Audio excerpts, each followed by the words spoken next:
গত কয়েক দশক ধরে বহু গবেষণা চলছে সৌরজগতের মঙ্গল গ্রহে মানুষের বসতির সম্ভাবনা নিয়ে। তবে এবার মঙ্গল গ্রহে 10 লাখ মানুষ পাঠানোর কথা বলছেন দক্ষিণ আফ্রিকান প্রকৌশলী ও প্রযুক্তি খাতের উদ্যোক্তা, বর্তমান সময়ের শীর্ষ ধনী ইলন মাস্ক। কি এই খবর শুনে অবাক লাগছে?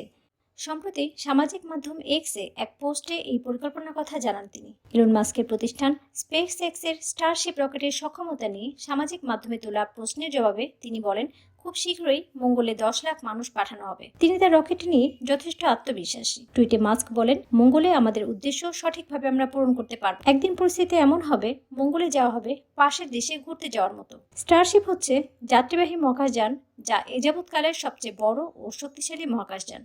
আর বড় খবর হলো, এই মহাকাশযানের মাধ্যমে মঙ্গলে বসতি স্থাপনের স্বপ্ন দেখেন মাস্ক। ইন্ডিয়ান টাইমস জানায়, ইলন মাস্ক বছরে 100 স্টারশিপ বানানোর পরিকল্পনা করছেন। স্পেস এক্স মাস্কের এই পরিকল্পনা প্রকাশ করেছে। এই 100 স্টারশিপে চড়ে মাসে 1 লাখ লোক মঙ্গল গ্রহে যাবে। তবে এই অভিযান কবে শুরু হবে তা নিশ্চিত করা যায়নি। সৌরজগতে পৃথিবীর সবচেয়ে কাছের গ্রহ হলো মঙ্গল। প্রতি 26 মাস পর পর পৃথিবী ও মঙ্গল গ্রহের কক্ষপথ সবচেয়ে নিকটে চলে আসে। স্টারশিপগুলো সেই সময় পৃথিবী থেকে মানুষ নিয়ে মঙ্গলের পথে যাত্রা করবে।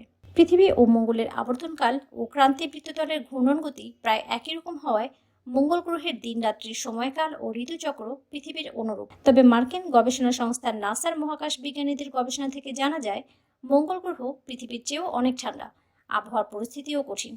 সেখানে তাপমাত্রা সাধারণত -60°C থাকে। তাছাড়া মঙ্গল গ্রহ সূর্য থেকে অনেক দূরে হওয়ায় সূর্যের তাপ খুব কম পৌঁছাতে পারে। মঙ্গল গ্রহে বসতি স্থাপনে মাস্ক সরব। তবে মঙ্গলে নেই অক্সিজেন, নেই পানি। তাই কৃত্রিম লাইফ সাপোর্টের সাহায্যে আদৌ কি সেখানে থাকা সম্ভব হবে তা নিয়ে যথেষ্ট উদ্বেগ রয়েছে।